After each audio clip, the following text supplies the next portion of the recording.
What are we talking about? You play to win the game. You don't play to just play it. Come after me! I'm a man! I'm 40! Can't wait. Let's go! Hey, what's going on, everybody? It is Coffee and Sports in the Morning. No, I'm not Chris, so looking a little different.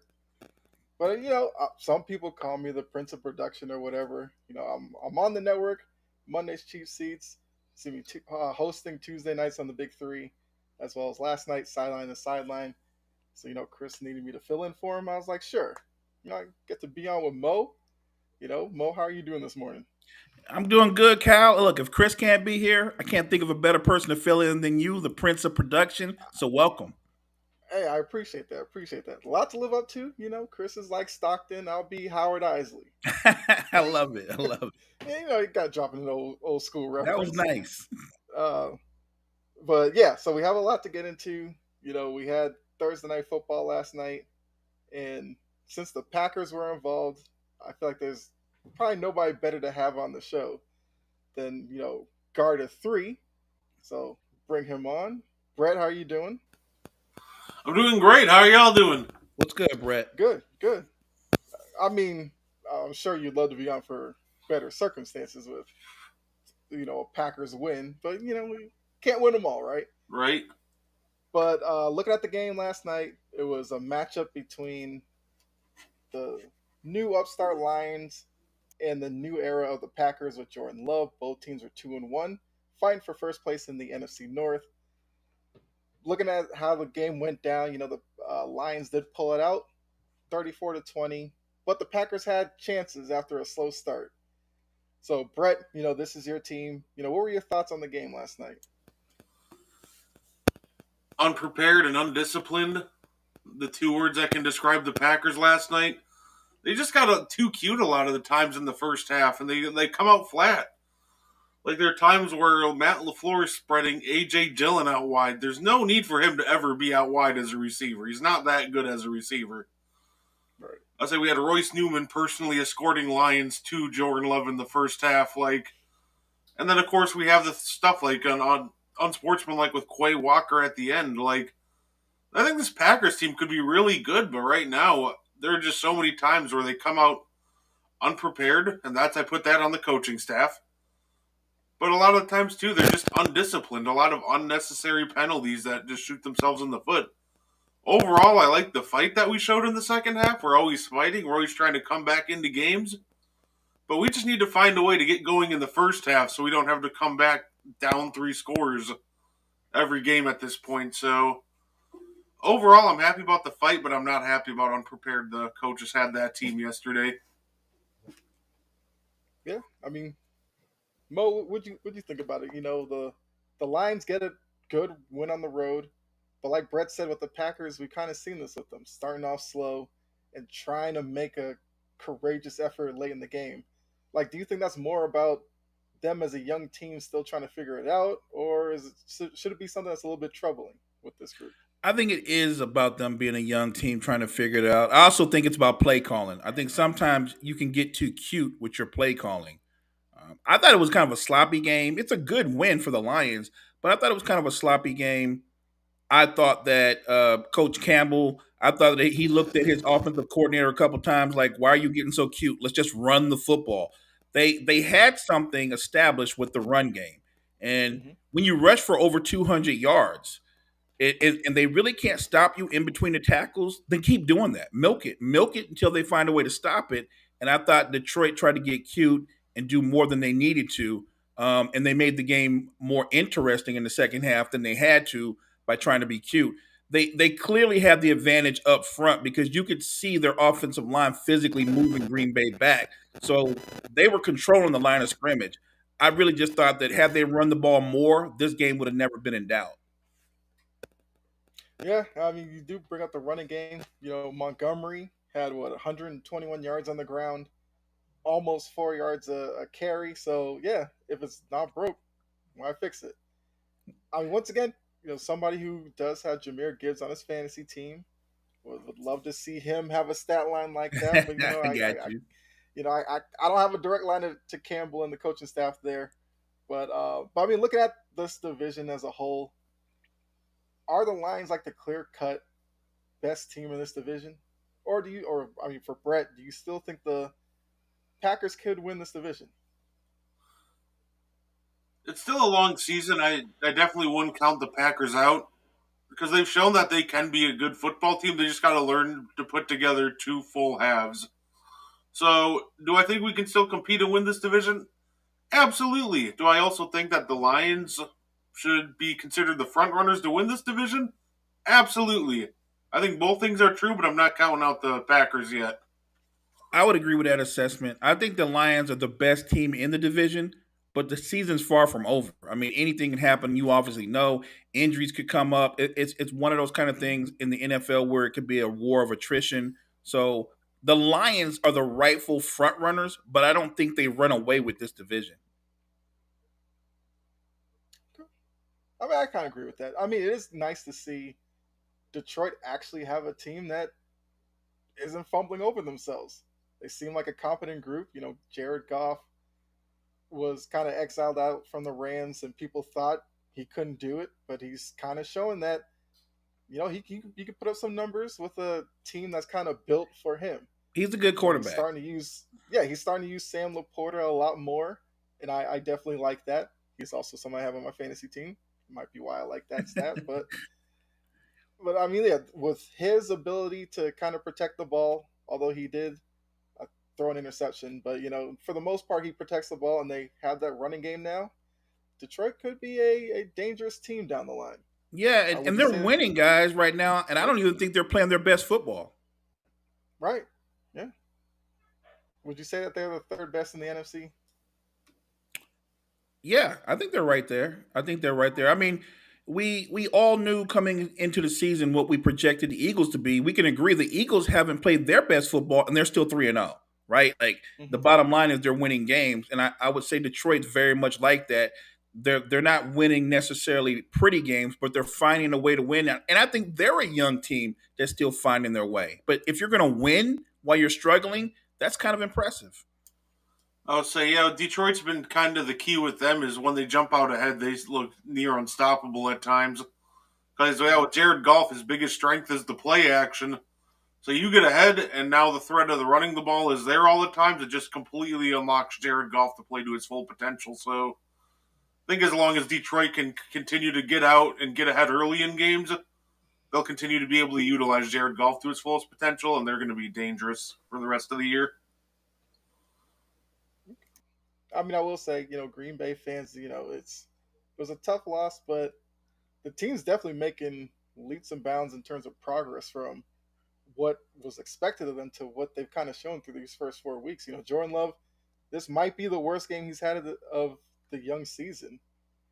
And for all the questions about him, that's not too bad to have one stinker out of, well, I guess you could say 1 out of 4. He's probably had a stinker, but he definitely was trying to force some things last night. I think I saw that with him a little late on some of those routes, but that could be kind of the moment of Thursday night football, divisional rival. Maybe it got the best of him, so I think he'll be fine as the season goes on. I agree. I mean, you're looking at teams with relatively young quarterbacks, and I think they're both good football teams. And easily, if they play again the next time they play, it wouldn't shock me if the Packers found a way to win. I actually think they're a lot more evenly matched than most people would think. Yeah, definitely, definitely.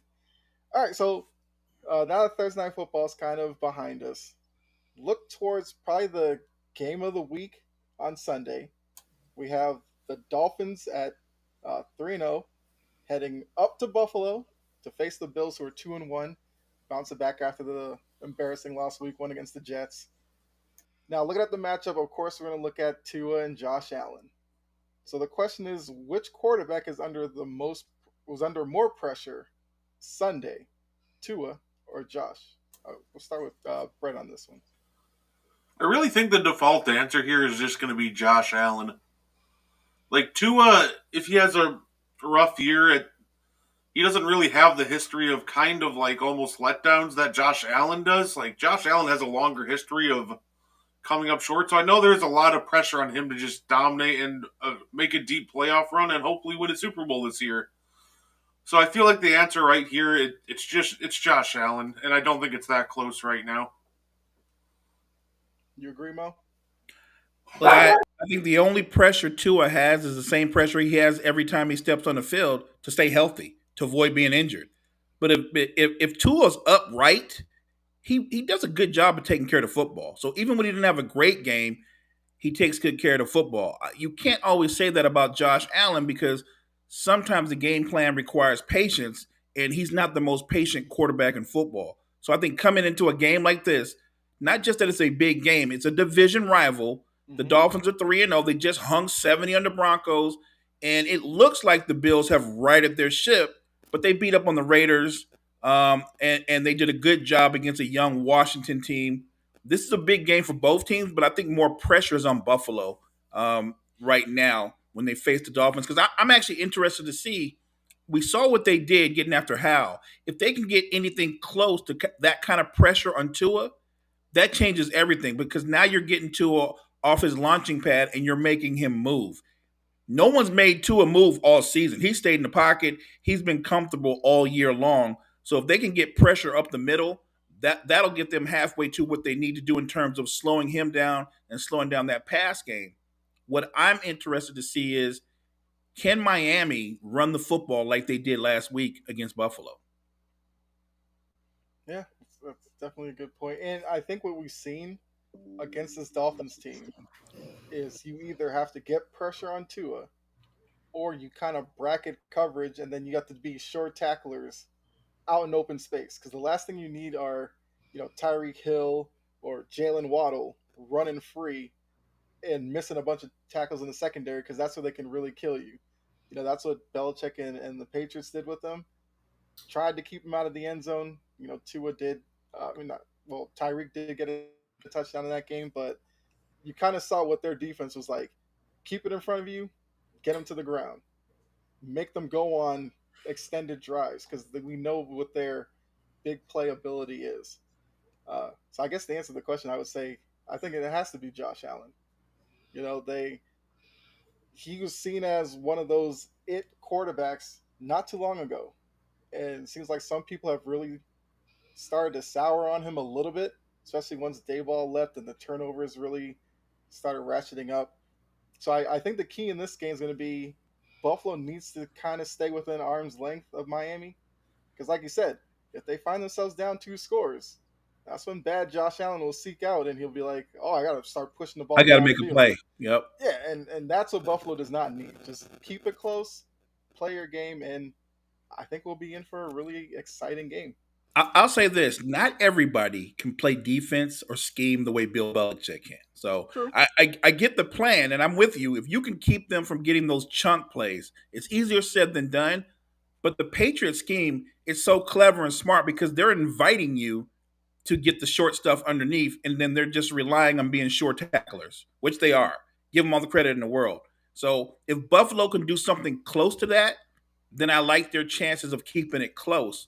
But if they get into a shootout, there's no way they're going to win. Let's say when you said game of the week, I thought we were going to be talking Broncos Bears. I mean, that game's just filled with too much excitement. You know what? That's an interesting game, but for other reasons. Right. I think the most incredible thing is the Broncos just got 70 hung on them, and they're still 3-point favorites. You know what scares me about this? I feel like the Broncos. Maybe I'm the only one that thinks this, but I feel like because of that, the Broncos are being set up for failure. If they lose this game, man, I just don't want people to kill Russ. That's all I'm saying. I just don't want people to kill Russ anymore. Yeah, I'm there with you. I'm a Russ fan, and I hate how the past couple of years have gone because it's like people are kind of distancing how good he was in Seattle, and they feel like this is who Russell Wilson is. And hopefully they don't lose because like you said, it's going to be a rough week for Russell Wilson if they lose to the Bears. Kind of the same way if the Bears lose, it might be a rough week for Justin Fields because he's kind of getting that treatment now as well. A lot of people are doubting his That's a good ability. point. You're right. It really is one of those kind of games where whoever loses, maybe someone gets benched or maybe somebody gets fired. Yeah. Although we did think that about was it Chargers and Vikings. We thought could Staley lose his job if they lose? Would something happen in Minnesota? I mean, nothing happened either way. True. And look, if Van Joseph was going to get fired, you would have got fired after you got 70 hung on you. Right. So I guess he's good. Well, I mean, maybe they're like, okay, we're watching you now. If you lose to Justin Fields, Well, don't show yeah, up at the no. facility. Your If keys will no Justin longer Fields work. drops like 28 or 35 on you and rushes for a buck 50 and throws for 300 yards, you're probably walking back. Yeah. Well, I mean, well, looking at the Miami Buffalo game, like, how do you guys see it going? I think it's close early, but I'm going to say Miami pulls away. I think it's going to be a good game. I'll say Miami wins 28-17.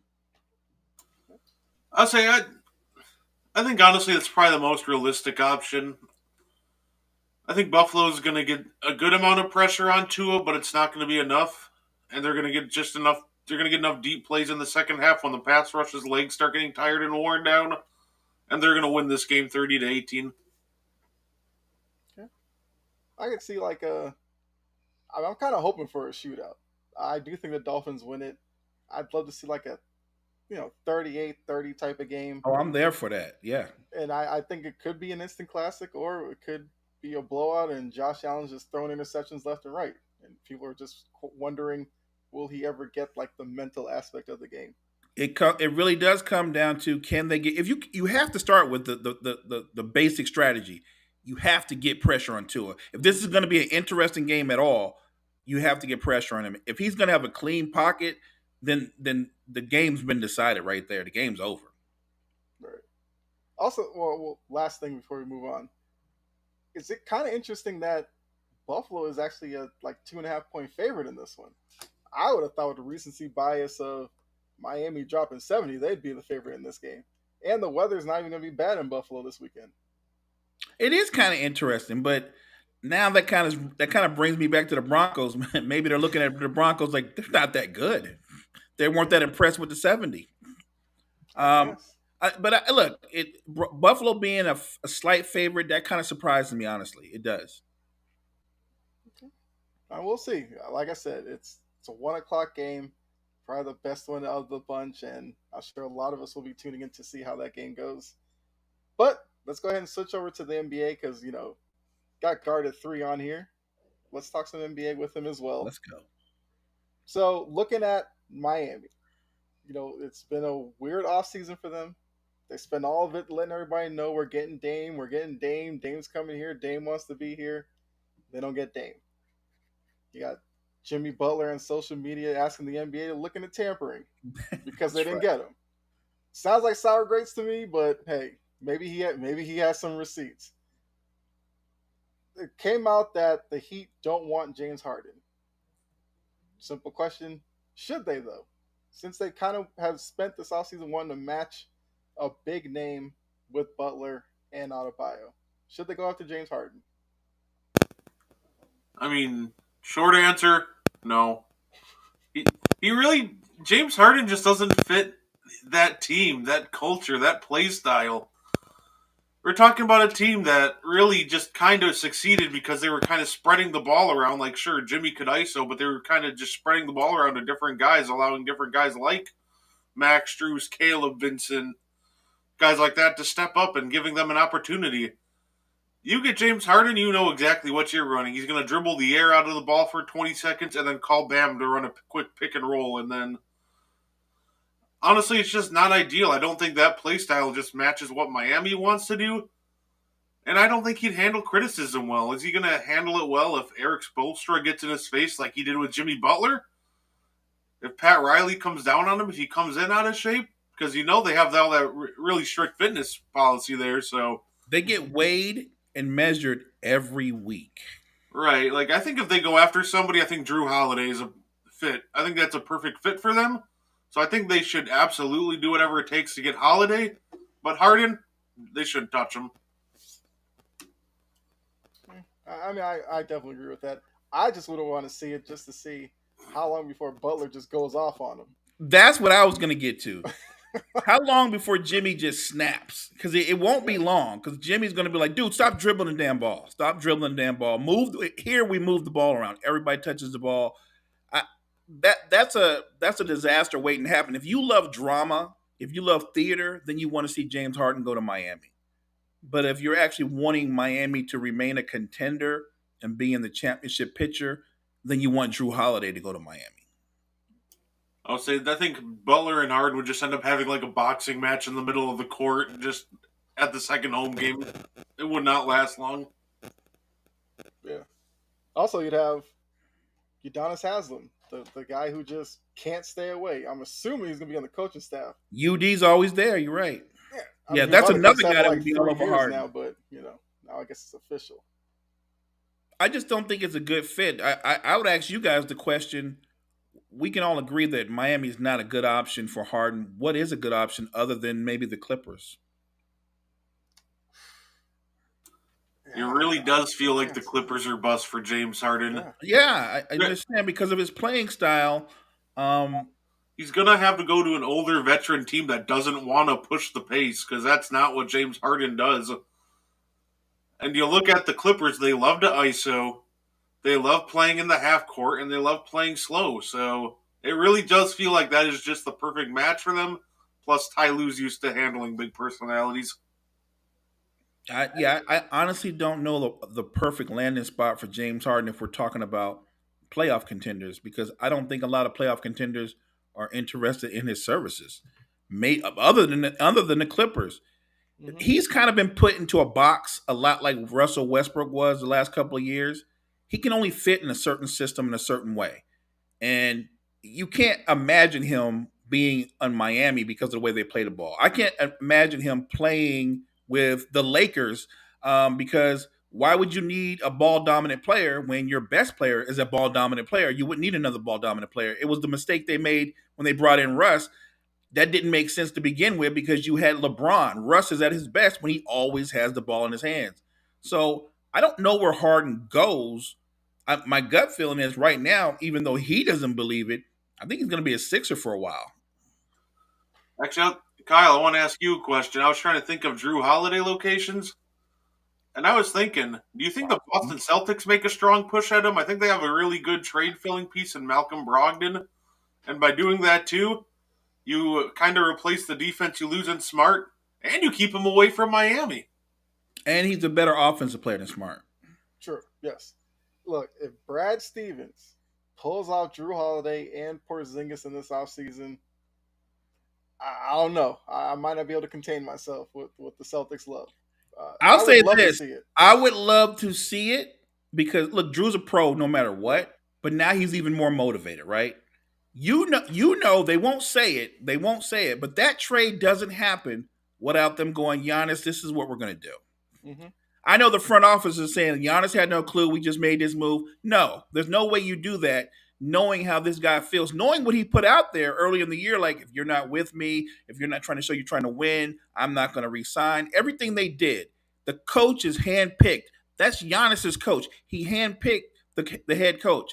There's no way Drew Holiday gets traded unless they were like, we're thinking about bringing in Dame, but we got to move Drew. What do you think? Giannis was like, do it. You know what I'm saying? So I know Drew Holiday is going to be motivated, and I would love to see that matchup in the playoffs. Yeah. I mean, the matchups between the Celtics and the Bucks have been really good the past couple of seasons. Yeah, you throw a Holiday into it now on the other side, sign me up for it. Eastern Conference Finals, 7 games, I would love it. I believe, to me, I know there are other teams hunting him and wanting his services. Drew's one of my favorite players in the league anyway, but Boston is the best fit for him. It also gives him the best opportunity, I think, to get back to the finals. Yeah, and with the Celtics, we saw last season where they'd have those moments where you just know a guy like a Holiday would be able to get them in a set, kind of calm things down, and get them to execute. That's kind of the issue when you have 2 young guys in Tatum and Brown trying to figure that out and how to be that on-court leader at times. They feel like they just have to do it all themselves. Where at least with Holiday, he, in a timeout huddle, he can be a voice, and on the floor, he'll put them in the best situation. So I would love the fit.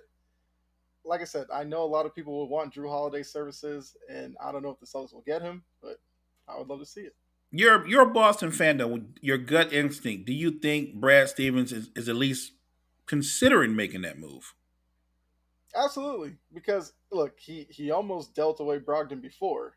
He wouldn't have any bones about offering Brogdon along with maybe like a Pritchard and like a couple of picks or something to get Holiday.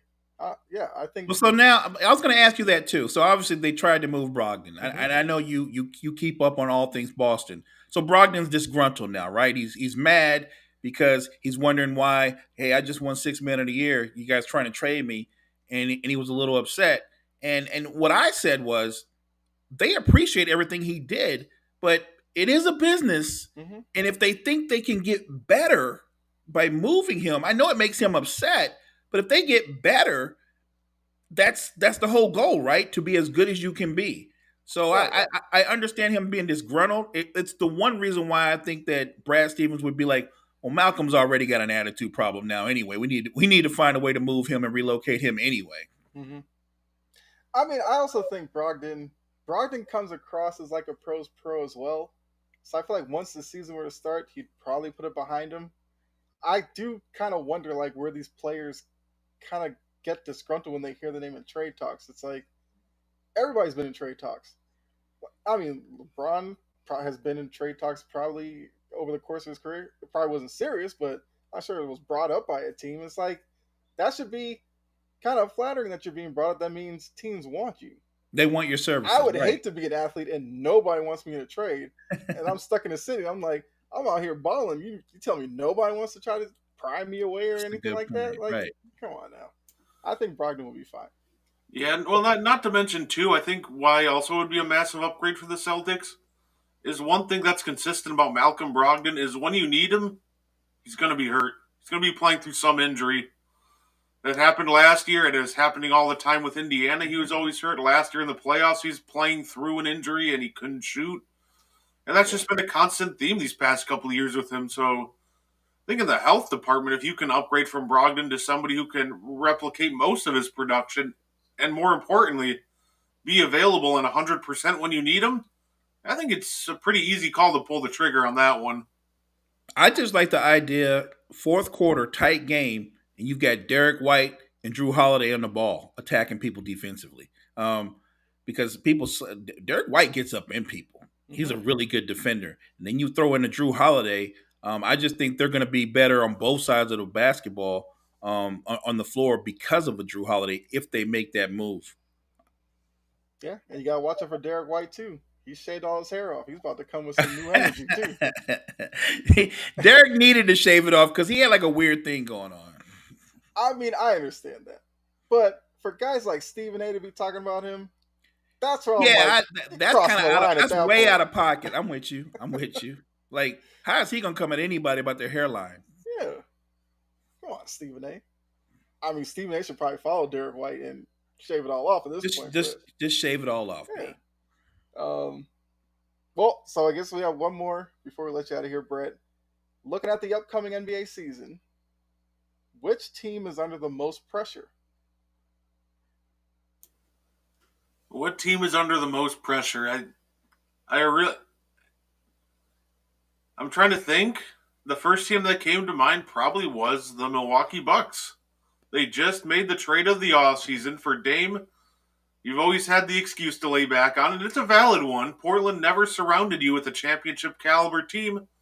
Here you go. You're paired with another top, arguably best player in the world, at worst top three in Giannis. Mm-hmm. You have the championship caliber team now. You don't have an excuse this year or next. I think the Bucks have a window for the next 2 to 3 years they opened up until about 2026. I think they can compete.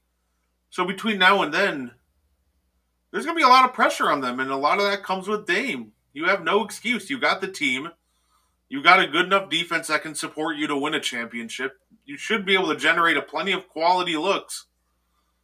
There isn't any excuses, so I think there's going to be a ton of pressure. I think the answer right here is the Milwaukee Bucks. I agree 100%. You don't make that move to make a deep playoff run. You make that move to go to the finals and win it all. And for Milwaukee, anything short of a trip to the finals is a failure. And the pressure comes. Giannis always has pressure, but now Dame has pressure. He has a pressure that he's never had before. They're expected to win. They're expected to win. And he's never had that kind of pressure before. And if they fail, the same way that if Golden State didn't win when they brought in KD would have got killed. If they come up short, not Giannis, but I think he's gonna get killed for that.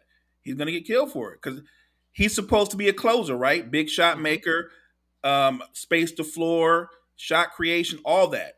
But he's got to be able to do that on the biggest stage in the playoffs when he's expected to win. And I think that's a whole different environment for Damian Lillard.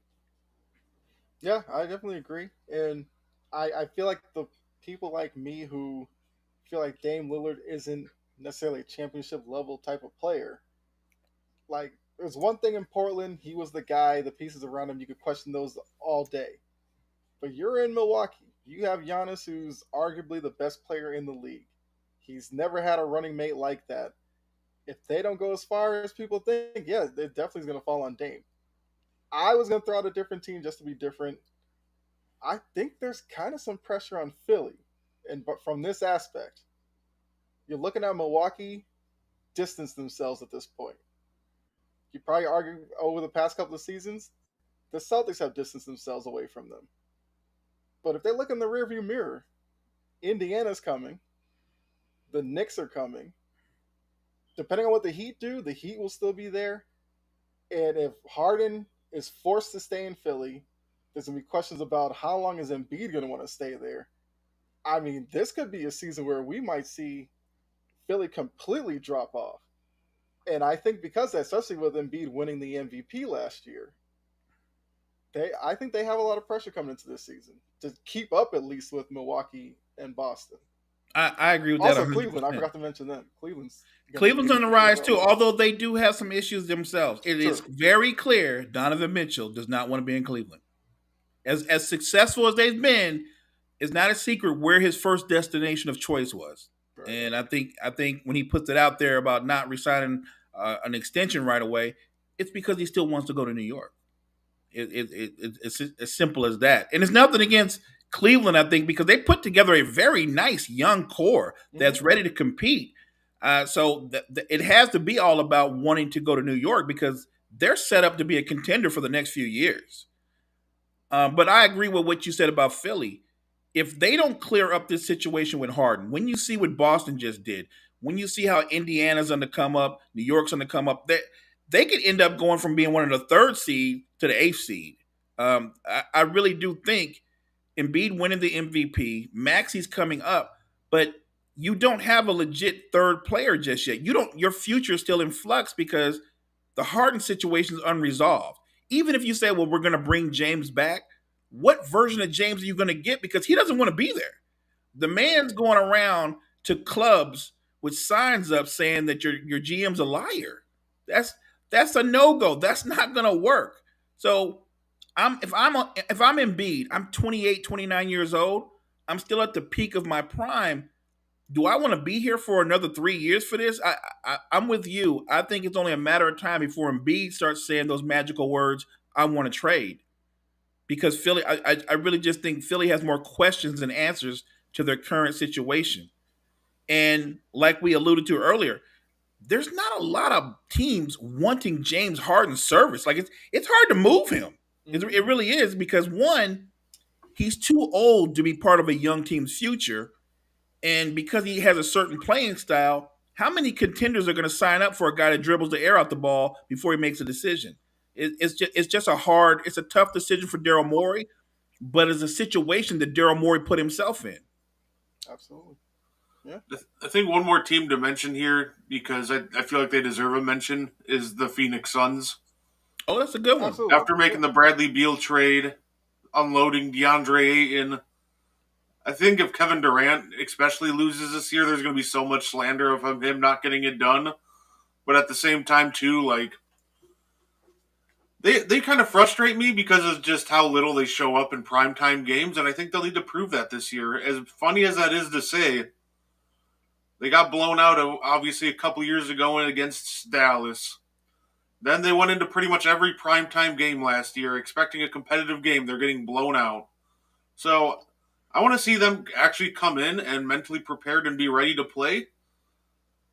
Do I think they're going to win a title? No, but I do think there is a ton of pressure on that team. It's going to be an entertaining team. I was wondering for the longest how they were going to get rid of Aiden because I knew to fill out their roster, to fill out their bench, they need to get rid of him. And they found a way to do it with this trade. Mhm. So when you look at their team top to bottom, they've got a nice team. And losing Aiden and getting back Nurkic, there's not that big a separation.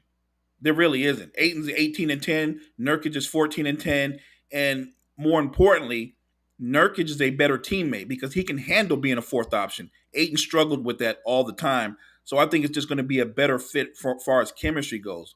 My issue with Phoenix going forward, guys, is who they going to stop? Because who plays defense? Who they're going to score. They're going to be fun to watch, but who are they going to stop? Absolutely. No, that's fair. Suns Denver games. I mean, the Suns and Dallas games would be interesting because both teams might just go score 200 and stop nobody. It might look like an all-star game, right? Yeah. I'm with you. I think they look great on paper, and if you play NBA 2K, they're probably really fun to play with. Mm-hmm. But in a playoff series where the floor shrinks and it's about half court execution and getting stops here and there, I just don't see Phoenix going further than maybe the second round. I agree. I think they'll. I think the issue with them too is they got three guys that can score, but they got three guys that like to score in about the similar fashion. Are they going to get to the rim? No. More often than not, you're going to have three guys that are going to stop the ball. They're going to look for their own shot, and they're going to end up pulling up for a contested 15-footer at the end of the result. So I think that's really going to be their downfall. They're going to take too many contested shots when it's not necessary, and their defense just isn't going to be good enough. I mean, their best defense is going to be Their other offense. team's cold shooting night. That's going to be their best chance. Maybe that's their strategy. They're going to go old school like Mike D'Antoni and invite you into a shootout, right? Can you shoot with us? I mean, like you said, it's going to be entertaining. They'll probably be on TNT a lot, and everybody sure. will be definitely looking at it. But I do agree with you, Mo, that like when Phoenix kind of started this offseason, we're looking at them like, okay, you have like this 4 guys, but what after that? They've done a really good job filling out the roster behind their star players, and now we have Nurkic in for Ayton. I guess one question I just thought of was, I guess who has a better season, Nurkic in Phoenix or Ayton, who apparently Portland says, yeah, he's a part of our future. And correct me if I'm wrong. Didn't Grayson Allen also go to Phoenix? Yep. Another underrated, very good rotation player. Look, I'm sure the plan in Portland is we're gonna get the ball DeAndre Ayton, but Simons is a scorer. Scoot Henderson is going to shoot the basketball. Shaden Sharp's going to shoot the basketball. They didn't give Jeremy Grant $160 million not to shoot the basketball. Yeah. My guess is Ayton average 18-10 in Phoenix. He's going to be 18-10 in Portland. I feel like on a paper, I think the answer is going to end up being DeAndre Ayton. His stats are going to look flashier, and I think he's going to look better too because Nurk is always good to miss about 30 games. That's always been like the biggest issue with Nurk is health. So I think it's going to look better because Ayton's going to play a lot more games and he's going to have better looking stats. But I think Nurk's going to impact winning more. And I think that's just kind of always something that he's done at a better level than Ayton. So I think pick your poison. Do you want the flashier stats or Nurk, who's not going to put up as gaudy as stats, but he's going to have a better impact on winning than DeAndre Ayton would have this season? I think Nurk is going to be, for Phoenix, what Sabonis was for Portland back in the day. He's going to be their pressure release. He's a really good passer for a big man. Mm-hmm. He can shoot the 15-footer, high basketball IQ. No, his numbers might not be better than Ayton's, but I agree with you. He'll impact winning more, and that's all that matters. Okay. Yeah, I mean, that's all the NBA topics we had. So, Brett, before we let you go, let the people know what you're working on because we know we have your TikToks and everything that you're working on. What's the next series going on with you? So my next idea is I'm gonna kind of start getting together my top 10 players going into the 2023-2024 season by position. So I'm gonna try to go through every position and try to figure out my guess is who are the top 10 guys are going to be this year. Oh, I like that. I like that. You know where you should start? Start point guard because there's a lot of guys there at that position. Oh yeah, I was planning on just starting point guard and going down the list. So Okay, hardest the easiest. I like it. Okay. Well, I mean, if there's anything else you want to add before you get out of here, Brett, I guess we'll say enjoy the rest of your morning. Thanks you guys too. Have a good one, Brett. Appreciate the knowledge. Yeah, you too, guys. Take care. All right, see you. It's always good to talk to guard at three.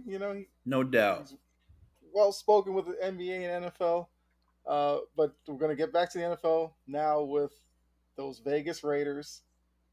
Seems like Devontae Adams, Max Crosby aren't loving life in Vegas.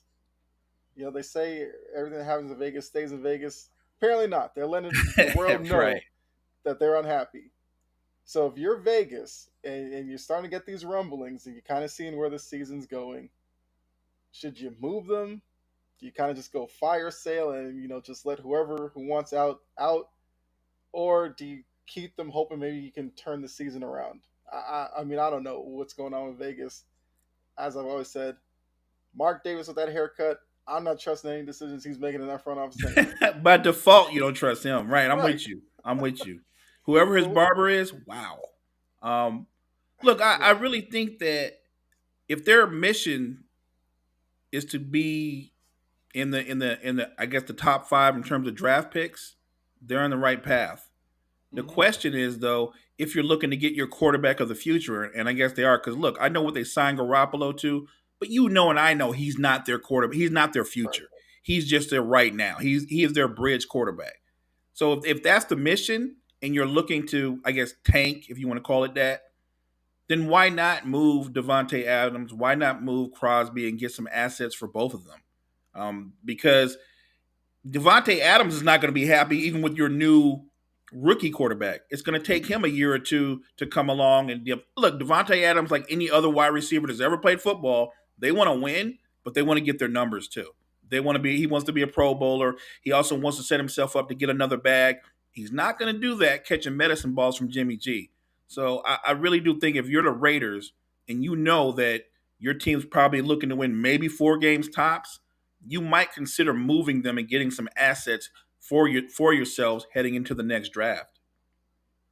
Yeah, I definitely agree with you there. Like teams in Vegas situation where look, the division is tough anyway, and that's outside of the issues you have in house. I mean, we didn't even mention isn't like Chandler Jones there, and he's What is been all that? What what is all I have that? no idea what's going on there, Right. but it kind of seems a lot like kind of the way he left New England.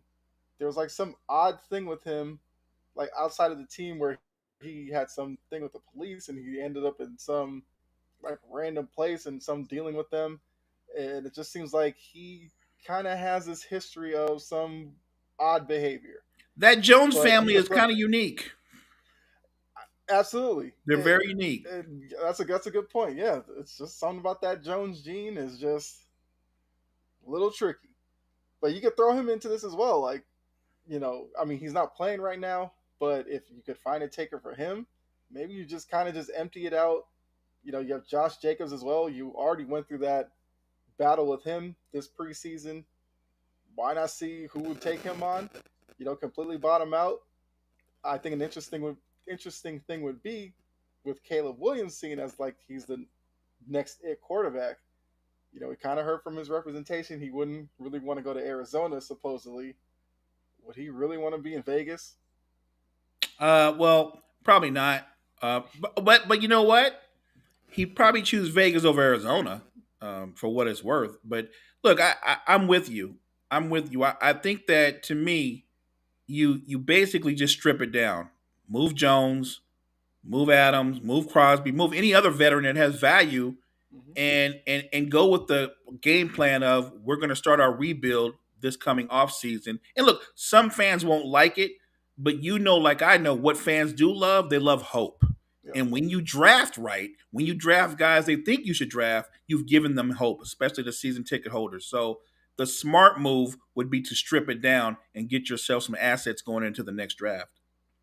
Yeah, and as you said, draft well. No Darius Hayward Bay picks, nothing Well, like yeah, that. no Jamarcus Russell's right, Yeah, right.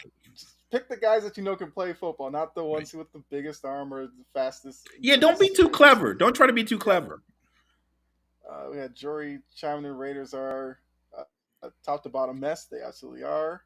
No And argument, Chandler Jory. Jones is having an episode. Yeah, yeah. The Chandler Jones stuff is just weird. I can't. Wrap It's my head around wild. that It's stuff. wild stuff. All right. I mean, look, it's Vegas. They are what they are. They're just a drama-filled team right now. If you had to Hopefully guess, they can Kyle, figure it if out. you had to guess, Yeah. how many wins would you project for the Raiders the rest of this season? If you had to guess,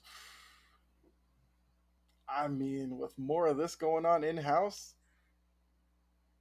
I probably have to look at their schedule. But I mean, if you're looking within the division, I can't see them winning any of those games.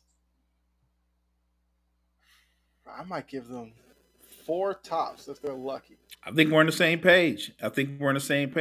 As bad as the Broncos have been, I have to believe the next time they play the Raiders, that's going to be a win. That's going to be a W. Right. At least it should be. Otherwise, Well, yeah. Russ. Look, let me put it this way. I want it to be a win because of Russ. He's one of my favorite players. He's been one of my favorite players for the last decade or so. And even on the outside looking in, it's just hard to see him take all these hits because he's become the new low-hanging fruit in Denver. Yeah. He's become like Kirk Cousins. Kirk Cousins. That's a good call. That's exactly what he's become. Right. It's Russell Wilson. Right. And it's weird, right? You just said it. He's become Kirk Cousins. And the thing that we hold against Kirk Cousins is he hasn't been good enough to win a Super Bowl. But he's Kirk Cousins, and he's won a Super Bowl. And he's getting killed. It's crazy. Sierra, if you're watching, you got to do something. Help him out. But yeah, so, we have about 10, 12 minutes left. Let's go over the Sunday games. Sure. Cause I know you guys discussed Monday night on Monday. So let me pull up the Sunday list here. Actually, I have it over here. Because we already talked about Miami and Buffalo. No doubt. Which would be the we best both game of the agree week. that we have Miami winning that one. And I think there's another. Hold on. I have to refresh this really quickly. All right.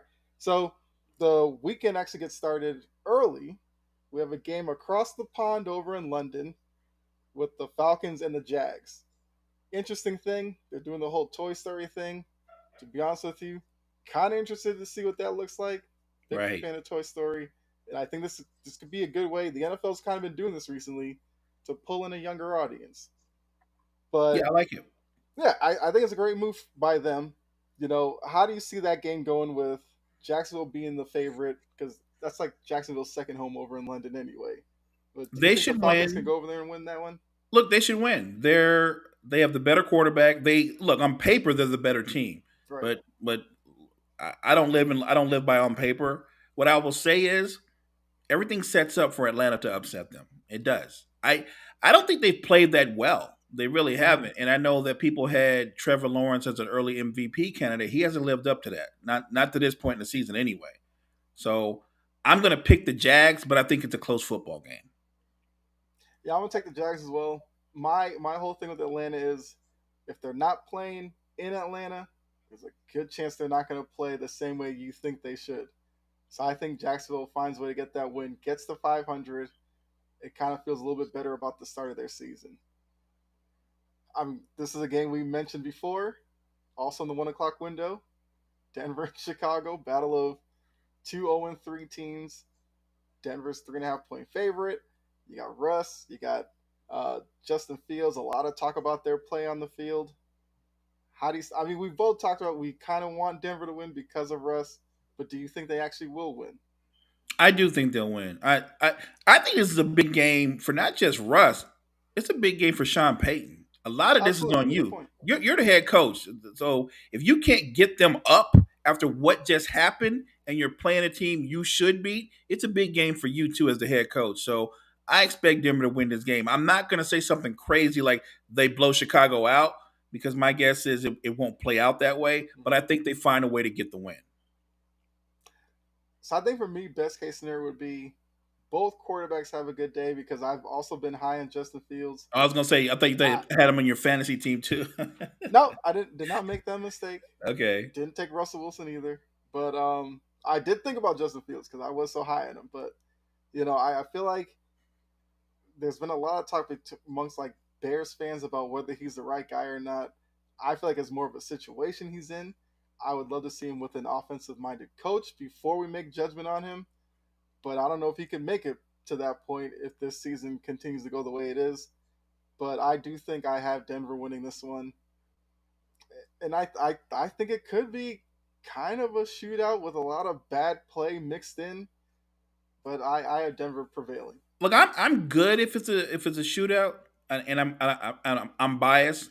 So long as Russ wins, I'm good.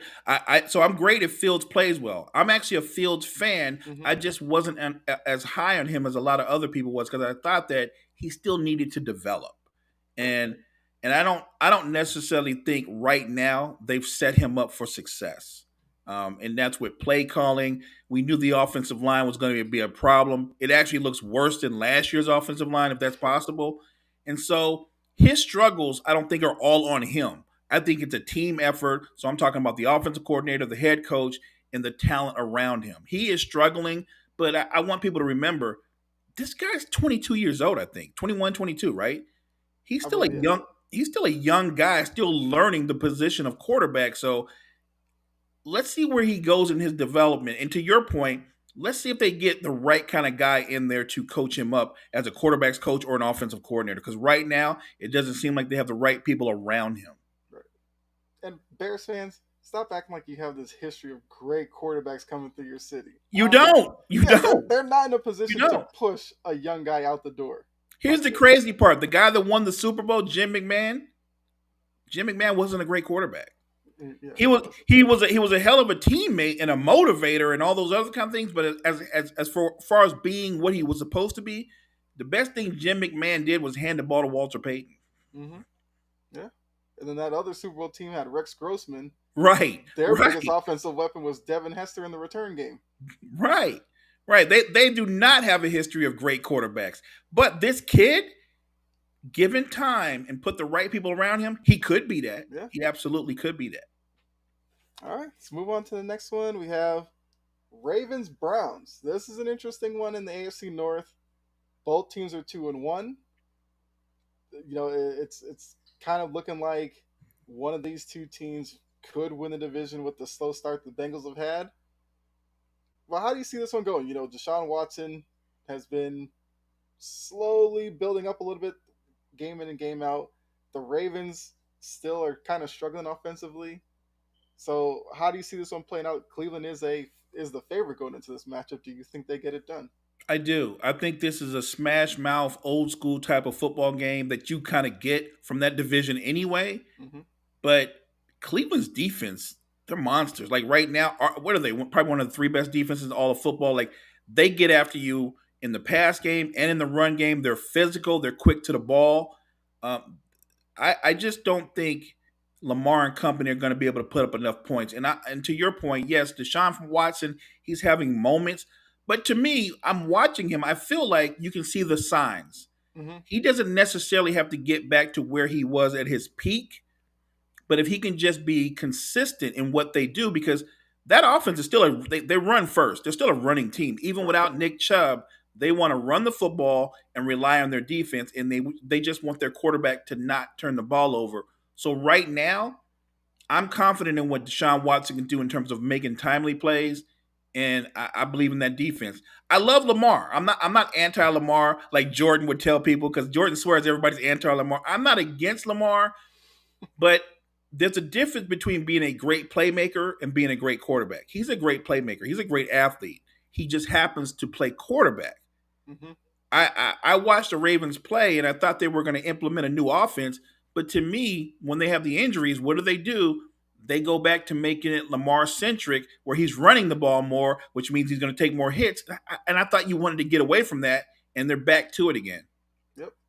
So, Yep. big picture, I've got the Browns winning a tough, physical, old school smash mouth game. Yeah, I agree. I have the Browns winning. Look, the Ravens put a lot of the blame on Greg Roman. They brought in Todd Monken. It's the same offense to me. Lamar's is a bigger threat to rush for over 100 yards than to throw for over 250. That's just how it is, and that's what he's comfortable with. And until he kind of gets out of that, I feel like if they make the playoffs, it's going to be an early exit anyway. I agreed. Agreed. All right, so this is a matchup. If Jory's still here, that's going to be near and dear to her heart. Got the Bengals traveling to Nashville to face the Titans. The Bengals are a road favorite in this one. We saw a better Joe Burrow this last game. He's still not mobile, but he was making more plays with his arm. And for Tennessee, they're coming off a couple of tough losses and offensive line issues. We saw the front for Cincinnati get after Matt Stafford. So do we see more of that in this game? Or can Tennessee figure it out and get a win over Cincinnati? How do you see it going? Well, for Tennessee to even make this a game, they've got to be able to run the football. And right now, they're struggling with running the football. And I don't know if it's the offensive line or what's going on between Derrick Henry and Ford when the offensive line. It's just not happening. And I think part of that is they don't fear the threat of the pass. Right now, Tannehill's not playing well.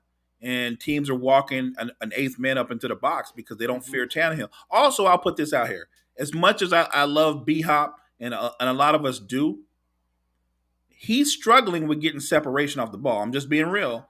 And they don't have a lot of guys that can take the top off the defense. So even when Tannehill is going back and he's trying to climb the pocket, nobody's coming clean. Mm-hmm. So that is an issue. I don't think Tennessee wins. Look, even a struggling Joe Burrow is better than a Tannehill playing at his best. No offense. That's just the reality of it. Mm-hmm. And if they're going to get after Matthew Stafford the way they did, who's a much better quarterback, I think Tannehill's in for a long day. Yeah, and you brought up a good point that I feel like for Tannehill, he needs Derrick Henry. Because if Derrick Henry's producing, it makes it easier on Tannehill. For Derrick Henry to produce, he needs a better offensive line. They missed Skoronski. I think there's a chance he's coming back this week, so that should help him. But if Henry can't get it going, don't expect Tannehill to put up any numbers. And if that happens, don't expect D-Hop to do much of anything. Right. Everything is predicated off of that run game. If you can't get King Henry off, he sets up everything else. Yeah. And Tyjae Spears, have to mention him as well. He's a dynamic running back that they drafted. So those two have to get it going if Tennessee's going to turn this around. But I will say against the Rams, I saw a lot of good things from Cincinnati. Defensively, there's been questions about them. Hendrickson and Hubbard were beasts up front. So if they can continue that, the defense will be fine. And Burrow, even though he's kind of a statue somewhat, he was finding Chase and Higgins, even though Higgins had cases of the drops, but he was finding them. And I think that's encouraging for Bengals fans. And I like the way they kept moving Chase around in different spots. Exactly. Yes. All right. Speaking of those Rams, they are traveling to Indy to face the AFC South leading Indianapolis Colts, where I don't know if Anthony Richardson's coming back, but I mean they won last week with Gardner Minshew. Minshew's Rico, playing. He's balling. Minshew mania. Yeah. How do you see that one go? Do the Rams bounce back from the loss of the Bengals, or can Indy kind of keep this going? I think it's a close game, but Indy's defense is a lot better than people expected them to be. Mm-hmm. And offensively, they do just enough to put points up on the board. They're very opportunistic. And look, if Minshew's in, then you know they're going to throw the ball more downfield. If Richardson's in, it's more intermediate routes, and he uses his legs. And so I guess they're going to have to prepare for both. But I think that in the end, Indy's the better team, and I expect Indy's going to get after Matthew Stafford some more. Look, that Rams offensive line, they were struggling even when they played well. Matthew Stafford was just able to get rid of the ball a lot quicker, but I think those struggles are going to continue, so I expect Indy to win game maybe 2017. Yeah, I like Indy in this one. I mean, it's encouraging seeing Stafford come back from the injury, and Puka and Kua and all that, Tutu Atwell. A lot of names you may not have heard of, but I kind of like what Indy's building right now. And I think at some point, Jonathan Taylor could enter back into the mix. Maybe, I don't know, but yeah, I'll take Indy in that one. Let's see. I guess we'll kind of get going here as we're kind of short on time a little bit, but we got Bucks Saints, NFC South, two teams that are 2-1.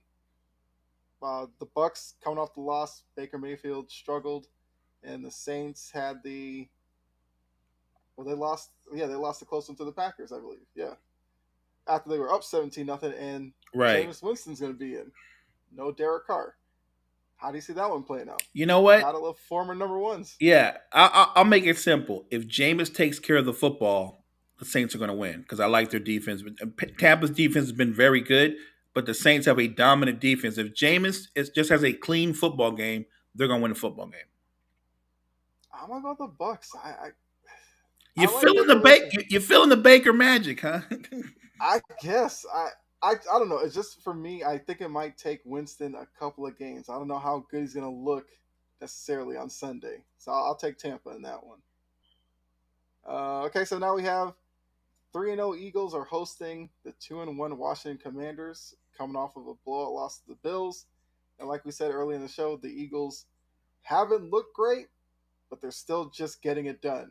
And that's Right. kind of the name of the game right now. If you put W's up, who cares how you look right now? Agreed. So do the Eagles stay undefeated, or can Washington knock off the Super Bowl team that was the Eagles last season? This is going to be a fun game, and I think it's going to be very similar to the Ravens versus the Browns. It's going to be about who can control the line of scrimmage. Washington has a great front seven. I think the Eagles have arguably the best offensive line in football. Mm-hmm. I'm going to go with the Eagles because I still think that even when Jalen Hurts is struggling with his reads, they can always come back to that run game. So maybe I think this is going to be a close game. Even though Washington got blown out last week by Buffalo, I think they respond. I think it's a physical, close game, but I'm still going to go with the Eagles. Yeah, I agree. I think for the Eagles, it's probably going to look kind of ugly still, but they'll make enough plays. For Washington, their best bet's going to be the front. If they can create havoc for Jalen Hurts, they have a better chance. If not, like I said, with that great offensive line from the Eagles, if they can't, then they might be in trouble, but I'll take the Eagles as well. Next game is probably the dud of the week. Got the Vikings and the Panthers, both 0-3, both really struggling right now. Who gets their first win? The Vikings should win this game. They really should. So I'm gonna go with them, but it's one of those picks that I'm not saying it's for certain, but I'm gonna go with the Vikings. Um, Carolina's offense has just been struggling all year long. The offensive line has not been very good. Uh, I just don't think they have enough talent wise at the skill positions to really be impactful. And look, no matter how talented you are on the skill positions, if your offensive line is really bad, your offense is going to be really bad. It does matter. But I do like the fact that when you look at Minnesota, they've had no trouble moving the ball up and down the field all year long. Mm-hmm. Their problem is they always shoot themselves in the foot with turnovers. So I expect Minnesota to find a way to win this game. If they don't win this game, then all that talk that people kind of joke about moving off from Kirk Cousins or stuff, that it'll start getting louder and louder. But I expect Kirk Cousins to lead these guys to a victory on Sunday. Yeah, I agree. Kirk Cousins is one of those guys guess I'm kind of an apologist for. I think he's better than people think, so I do think they get the win here. Look for Jordan Addison maybe to get a touchdown. Just gonna throw that out there, but yeah, I'll go Minnesota. Carolina's a mess right now until Bryce Young kind of develops. I believe he's dealing with an injury as well, but Right. Until he kind of starts playing better, then Carolina's going to continue to struggle. Okay, so next game we have the Steelers 2-1 heading to Houston to face the 1-2 Texans, but they're not a terrible 1-2 team. They're CJ not. Stroud's playing well, and that defense is pretty good. And for Pittsburgh, we know you got T.J. Watt, you got Pickett. So who wins this battle? This is my upset special. I'm actually going to go with the Texans. Okay. I'm going to go with the Texans. And I do understand what they have defensively for Pittsburgh. They can get after you. But you can run the ball on Pittsburgh. Hmm. So this will come down to once again the battle of the trenches. But I'm actually going to go with Demarco. I'm going to trust in Demarco and his crew because I do think the Texans team is pretty good. I think they're very good, um, and they have talent. When you watch the quarterback, when you watch Stroud, he has struggles from time to time, but he's played overall. I thought he's played really well. I really have. I think he's played really well. And I think that as he continues to develop, the offense will click more and more over the course of the season. Once the offense clicks consistently and they can be consistent up and down the field, that defense is set to be one of the better defenses in football. And when you've got D'Amico Ryans controlling that and running that, I'm going to pick them to win. I think it's an upset. I know most people will go with the Steelers, but I think that they're going to confuse Pickens with some zone blitzes. I'm going to go with the Texans. I'm actually there with you. It's not my upset special because I have another upset coming here shortly, but I like what Stroud's doing. I do have Damian Pierce on my fantasy team. I'm expecting a good week out of him because you are true in saying that you can run on Pittsburgh. You know, their best defense is TJ Watt in the pass rush, but you can neutralize that by running against them. Yeah. And the way that Ryan's obviously coming from San Francisco, they love to use their running game. Also, Tank Dell in the passing game is starting to come on as well. So they might be able to get some connection there between he and Stroud. But I agree with you. I think the Texans get it done against Pittsburgh. I like they're 1-2, but I like the way that they're playing. Yeah, I'm with you on that. All right, so another game, battle of 1-2 teams. The aforementioned Vegas Raiders and all their turmoil are going against the 1-2 Chargers, with Brandon Staley apparently coaching for his job every week. It seems like. Who wins this one? I mean, the Chargers should win it, The right? Chargers should win. Yeah. So I'm being obvious. I'm going to take the Chargers because they should win. Yeah. Top to bottom, just the better team. They should win this football game. The funny thing is the Raiders coach. He's not playing for his coaching career. He's just going along with the flow. With that ownership, that doesn't surprise me.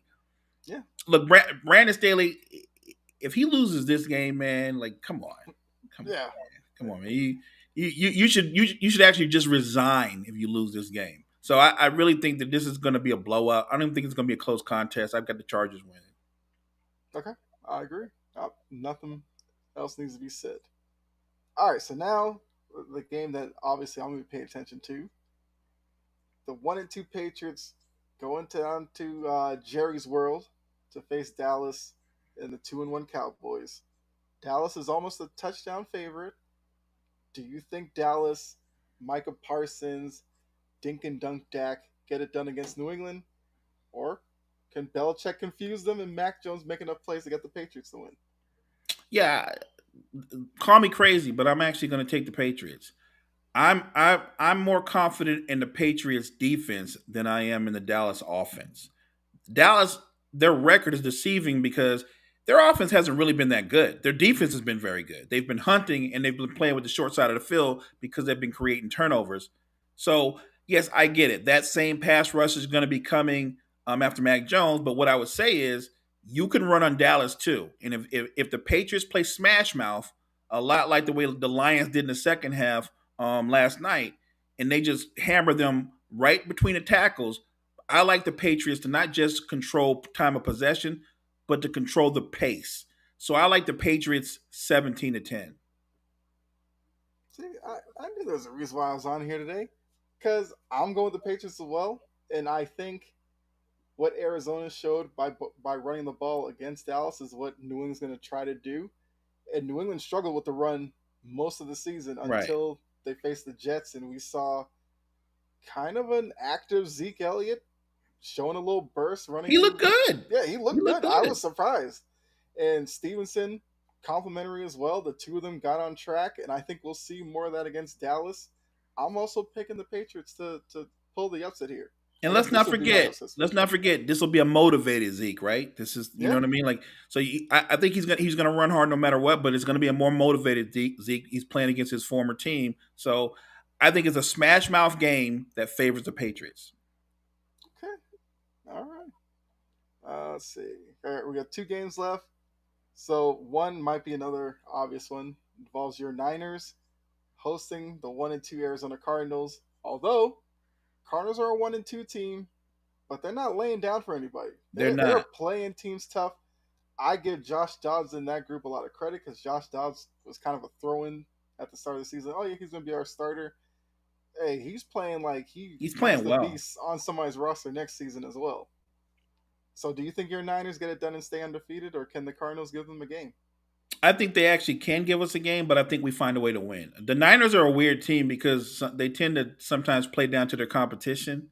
But like you said, Arizona's competitive. Mhm. Like everybody on that roster, I know they're not expected to win, and everybody's projecting them to try to get the number one pick. But those guys on that roster, they're playing hard because, like you said, I think they're basically auditioning for the rest of the league, right? Like Yeah. we know that they're going to tear this down, but we're good football players. So you're getting a better version of James Conner, and you're getting Josh Dobbs doing what he does in the defense and the special team. So I think it's a close game.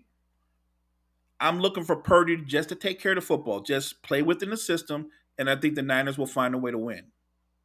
Yeah, yeah, I agree. I'm picking the Niners, but like I said before, the Cardinals are a fun team to watch because they are at least trying, and I'm hoping Cardinals fans are kind of appreciating it.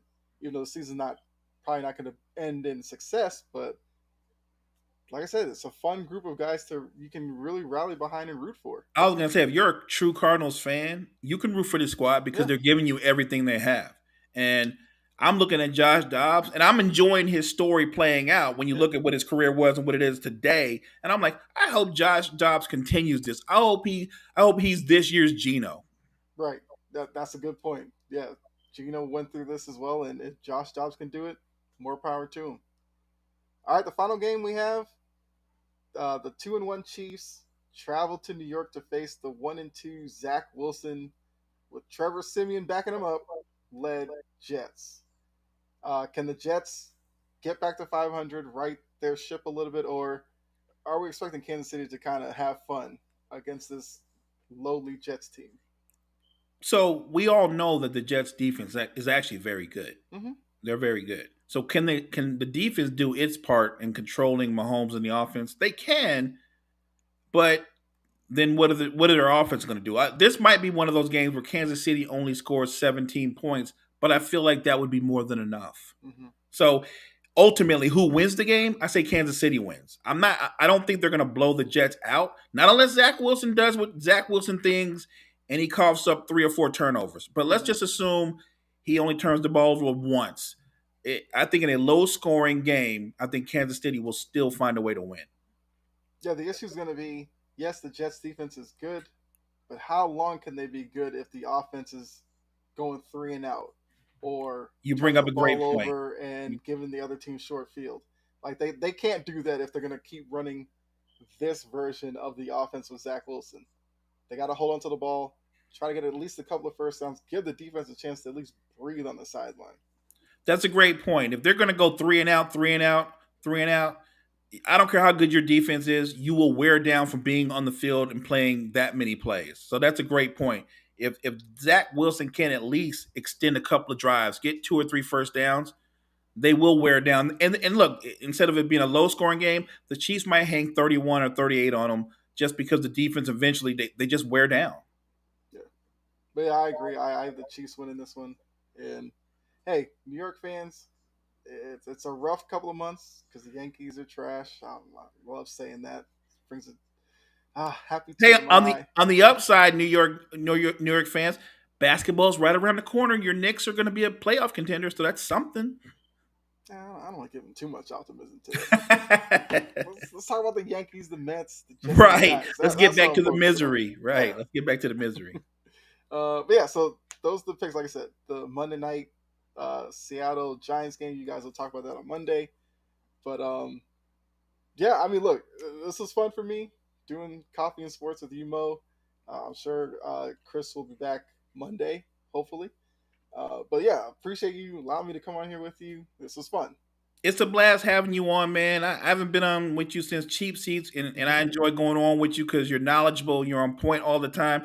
And when you talk, I said this before, I said, Kyle's the most measured guy I know. Like, he never gets too high, never gets too low. He just makes his point, and I love that about you. So I hope you come back on the morning show, whether it's to fill in for Chris or just to come on, because Hmm. we'd love to have you. I mean, well, yeah, I'll definitely have to try and make that happen. Maybe NBA season, Celtics or whatever. Yeah, this is a lot of fun, so I'll definitely try to make more of a thing about it. So, No doubt. well, appreciate everybody who's in the chat. If you Appreciate you guys. tune into this later as well, appreciate you for checking us out. Make sure you do check out some of the other great shows here on the network. We have, I mentioned, Cheap Seats, Big Three, Sideline to Sideline. We also have Wire to Wire. You got Coffee and Sports every morning to get you started, normally with Chris and Mo, along with the few guests that they have as well. But yeah, make sure you like, subscribe, share, follow, all that great stuff. I mean, Mo, I know Chris usually lets you kind of close it out, so I'll turn it over to you. Appreciate to everybody in the chat. Make sure you smash that like button. Thanks for sharing. Thanks for coming down in the morning, spending time with us. Check out all the great content that we have on Coffee Sports in the Morning. Check out all the great content that we have on Sports Empire Network. Just check out the Empire. We appreciate you guys. All right. So with that, for myself and Mo, enjoy the rest of your morning, and Chris and Mo will be right back here with you Monday morning to get it all going again with a new week with Coffee and Sports. So, all right, we're out of here. See you guys later. Peace.